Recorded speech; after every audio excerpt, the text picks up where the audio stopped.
What if I told you that the agent you are playing can easily make or break your chances of winning and getting the rank that you deserve? By the end of this video, you are going to learn which agents you should be playing and which agents you should avoid. Starting off the F tier, we have Astra. Astra stars get the most value out of coordinating with your team. For this reason, Astra excels in pro play but falls short in competitive queue. While it is important to be able to work with your team, you will often run into randoms that you cannot rely on. Next up on the chopping block, we have Harbor. Harbor runs into the same problem with Astra, where his utility is primarily supported for the team, and while you can be a bit more selfish with his kit, he also falls short on providing a good sight hold on defense. Not only can he not hold down his own sight, but he can't smoke off the other side to help his teammates hold down either. Finally in the F tier, we have Fade. Aside from pro play, Fade hardly ever gets picked anymore. She's not a terrible agent, but she is heavily outclassed by all of the other initiators. The only maps she really excels on is Lotus and Bind, but even then she can easily be replaced by another initiator. Starting off the C tier, we have KO. KO underperforms as a flash pick for your team. His flashes are easy to dodge, and his knife is very easy to predict. KO has the potential to be an S tier pick, but unless your name is Toto, the most I can give you is C tier. Following KO into the C tier, we have Sage. Sage, in my opinion, is the worst sentinel in the game. Her slow orbs are good at stalling a push, but her wall can easily be destroyed. She also provides no information or flank watch capability. Next up in the C tier, we have Phoenix. Phoenix is by far the worst duelist in the game. His flashes are hard to dodge, but the rest of his kit is underwhelming. Phoenix is one of the best ultimates in the game, but he does not provide as much value as the other duelists do. Finally in the C tier, we have Breach. Breach heavily relies on a good duelist to capitalize on his utility. When combined, his abilities can be powerful, but separated, they are mediocre at best. Aftershock plus flash combo is extremely effective, but without it, his flashes are one of the easiest to turn away from. Starting off the B tier, we have Sova. Sova is the best agent for gathering information. He fits well into any team comp and can be played on every map. His shock darts are versatile enough to stall a push, punish corner campers, post plants, and are essential for breaking sentinel setups. Up next we have Skye. Skye provides a very aggressive kit for both supporting duelists and setting up kills for a team. Her dog is great at spotting enemies, and her flashes can be curved to midair and provide information. Next up we have Brimstone. Brimstone provides the basics of what every controller needs. He provides 3 of the longest lasting smokes in the game, a Molotov for both stalling a push and post plant. His stim beacon was recently buffed, and he can pull Hiroshima out of the back of his pocket. After Brimstone we have Deadlock. Contrary to what many believe, Deadlock provides a lot of value to her team. She can take gunfights while stopping a push with her wall. Her grab net is great for setting up kills. Her sensors are amazing at holding down sight, and her ultimate is perfect for post plant. Her only issue is that she cannot watch the flank. For that reason, she's in the B tier. Alongside Deadlock, we have Reyna. Reyna recently got a buff where her overheal lasts the entire round. Her dismiss travels a lot faster, and the recent stim buffs make it easier for her to control the bonus recoil during Empress. Her main downside is that her flashes are very weak, and mostly act to absorb bullets than anything else. For these reasons, Reyna has become a solid pick and is far better than before. Finally, we have Neon. Just like Reyna, Neon recently got a buff where she now has 2 slides off the rip instead of 1. She can run faster while moving sideways, gets perfect bullet accuracy while sliding, and her shock ignites much faster, making her a far better contender for the duelist role. But is it enough to make her A tier? Comment down below what you think. Wait, stop. I'm giving away 1 month of Discord Nitro to a lucky viewer.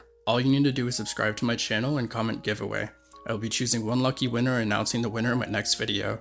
With that out of the way, let's get back to the tier list. Starting off the A tier, we have Vice. Vice shows a lot of potential with her toolkit. She has a pre-placeable Sage Orb to disrupt pushes, an unbreakable trip that can isolate gunfights, one of the best flashes in the game, and a KO ult that disables primary guns. Contrary to what many believe, I would place her in the A tier. Up next we have Chamber. While not the best sentinel, he has become a very dominant pick in the meta, with the range on his teleport and trip being buffed. He can pull out a cost-effective guardian from his back pocket on eco rounds, take aggressive off angles on defense, and is untradeable with his teleport. For these reasons, he belongs higher up on the list. Following Chamber in the A tier, we have Viper. No matter how many times Viper gets nerfed, her wall will always be invaluable in maps such as Breeze, Pearl, Bind, Icebox, and Split. She provides a great sight hold with her smokes, which also stops pushes due to her decay effect, and is one of the only agents who can viably run a sheriff on pistol rounds. Alongside Viper, we have ISO. ISO started off being one of the worst stages in the game, to becoming one of the best after his recent changes. He can push with his wall to creep up behind players, can win every 1v1 1v1 with his shield, can set up kills with his undercut, and he can isolate 1v1s with his ultimate. After ISO, we have Gecko. Gecko has been the best initiator in the game for some time now. He can use Wingman to clear corners and plant the spike. He is one of the best flashes in the game, and his ultimate is like taking the broken aspect of Kill Drizzle and putting it in a Skydog. Not only that, but he can pick up these abilities and use them over and over again. As mentioned previously, we have Killjoy. I don't think I need to go into detail about her. She is one of the best sight holds, is great at watching the flank and peek off of and trade her turret by herself. She is one of the best ultimates in the game, and nasty microwave setups. If Cypher didn't exist, she would easily be the best sentinel in the game. Next up, we have Raze. Raze was recently nerfed to the ground when they changed the velocity on her satchels. She has lost so much value when it comes to her movement. She is still a must pick on Lotus and Bind, but that may change if she's nerfed again. Finally, we have Jett. Jett for the longest time has been a solid S tier pick, but due to her recent nerfs, she has fallen from her throne and is now in the A tier. She's still a really good agent, but with the changes to her smoke duration, losing an updraft, and the duration of her tailwind wind up, she has fallen off from being S tier. Starting off the S tier, we have Clove. Clove has become a dominant pick in the meta with their aggressive playstyle and supportive utility. Clove is basically a better version of Reyna. They can entry for their team while smoking off the site, set up easy kills using metal, heal themselves after taking engagements, and has a better version of a Phoenix ult. If that wasn't enough, Clove can also continue smoking for the team after death, and each of their smokes are rechargeable. Up next, we have Yoru. After all of the recent duelist nerfs, Yoru has become the best duelist in the game,